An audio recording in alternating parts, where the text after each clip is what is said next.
안녕하세요. 오늘은 투자에서 가장 위험한 영역, 비드로 하는 투자를 다룹니다. 상황을 상상해 보세요. 여러분 통장에 100만 원이 있는데 증권사가 500만 원을 빌려드릴게요 라고 합니다. 600만 원으로 주식을 샀는데 하루 만에 20% 떨어진다면? 손실은 120만 원인데 통장엔 100만 원밖에 없습니다. 이게 바로 비투의 함정입니다. 원금 손실에 강제 청산까지 더해져서 손실이 눈덩이처럼 불어납니다. 오늘 배울 신용융자, 공매도, 미수의 구조적 위험을 정직하게 살펴봅시다. 신용융자는 증권사에서 돈을 빌려 신용, 주식을 사는 융자, 구조입니다. 즉, 당신의 원금보다 더 많은 금액으로 거래하는 방식이에요. 예, 100만 원으로 500만 원을 빌려 600만 원어치 주식을 살 수 있습니다. 자기 자산의 6배까지 거래하는 셈인데 차입금엔 연 5에서 9.5% 이자가 붙습니다. 30일 보유하면 대략 12,500원에서 23,750원의 이자 비용이 쌓입니다. 더 위험한 건 담보유지율이라는 제도입니다. 주가가 내려가면 당신의 의지와 무관하게 증권사가 강제로 주식을 팔아버립니다. 일반적으로 증권사는 주가가 30에서 40% 떨어질 때 담보유지율 기준 140에서 160%를 기준으로 추가 입금을 요청합니다. 다만 증권사마다 정확한 기준이 다르므로 미리 확인하시는 게 중요합니다. 5일 이내 못하면 자동 매도됩니다. 신용거래의 가장 치명적인 위험이 반대매매, 강제 청산입니다. 지금 보이는 이 차트에서도 갑자기 가격이 내려가는 순간이 있죠.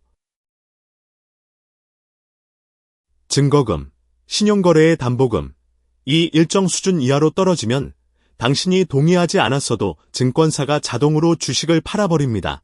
반대매매. 이는 증권사의 손실 방지 장치입니다. 한국급 윤감독원 실사 데이터 2026년 3월을 보면 담보 부족액이 100만 원이었던 투자자들이 실제로는 1,000만 원에서 3,000만 원대 손실을 기록했어요. 왜일까요?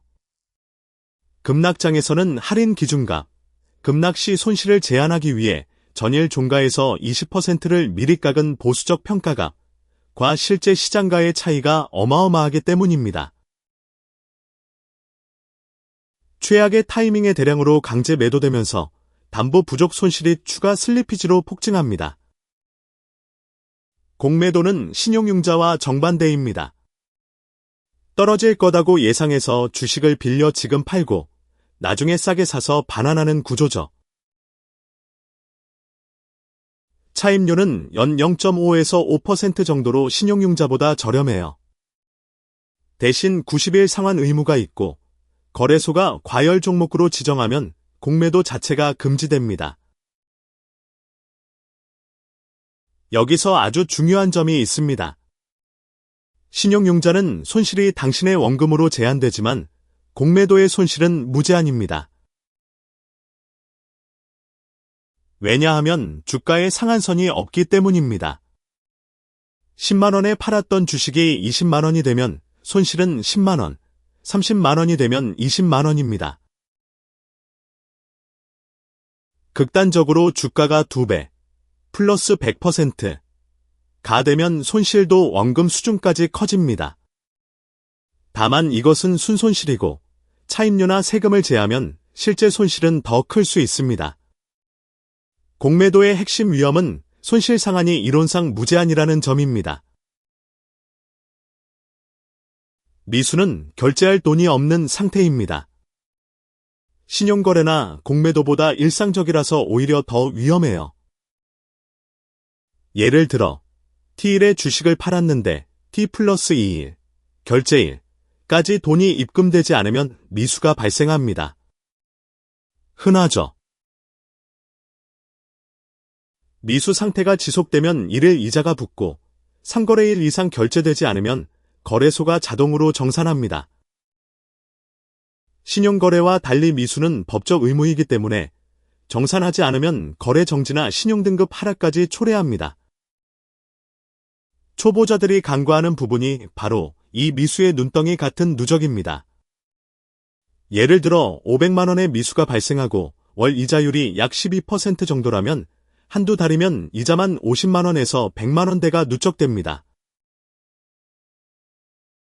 신용거래를 절대 추천하지 않습니다. 하지만 부득이하다면 최소한 4가지 규칙을 지켜야 생존 확률이 올라갑니다. 첫째, 담보유지율 여유를 넉넉하게 가져가세요. 담보부족금이 발생하기 전에 미리 자금을 입금하는 게 가장 효과적입니다. 둘째, 손실이 5에서 10% 정도에서 즉시 정산하세요. 주가가 회복될 거야라고 버티는 것이 가장 위험한 함정입니다. 셋째, 신용거래 보유 기간을 30일 이내로 제한하세요. 지침에 따르면 30일 이후 이자율이 올라가니까요. 넷째, 전체 자산의 30% 이상을 신용거래에 투입하지 마세요. 당신의 인생 자산을 지키는 게 가장 현명한 결정입니다. 신용융자, 공매도, 미수는 본질이 같습니다. 모두 빚으로 투자하는 구조이기 때문입니다. 수익은 2에서 3배 클 수 있지만 손실도 2에서 3배 이상입니다. 게다가 반대 매매처럼 당신의 의지와 무관하게 강제 청산당하는 위험도 있습니다. 한국금융감독원이 2026년 3월에 신용거래 주의보를 발표한 것은 실제 피해가 증가하고 있다는 신호입니다. 이 강의는 교육 목적이지 투자 권유나 수익 보장이 절대 아닙니다. 모든 투자 결정과 손실의 책임은 온전히 본인에게 있습니다. 다음 강에서는 이와 정반대인 안전한 배당주 투자를 다루겠습니다. 구독과 좋아요 부탁합니다.